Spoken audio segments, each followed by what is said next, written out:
ko kung kailangan ko ba maging maganda, matalino, para mapansin at maging favorite?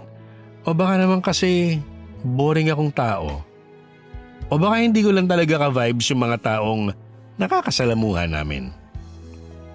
Sobrang sama ko na ba? Sobrang inggitera ko na ba? Hindi ko maintindihan ang sarili ko. Feeling ko, sobrang GG ko na tao kasi pati sarili kong kaibigan kinaiinggitan ko pa. Pero sa totoo lang, pangit talaga sa pakiramdam yung ganito. Hindi favorite. Parang pagdating sa grupo, ako yung okay lang kahit hindi ako makasama sa galaan. Sa family reunion, ako yung hindi kayang ibida kaya itotoka na lang sa kusina.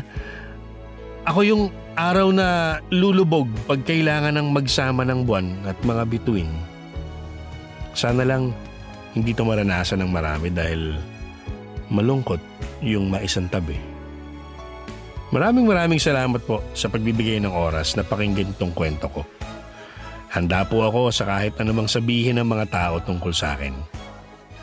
Basta sana, patutunan po nating tingnan ang bawat tao ng pantay-pantay.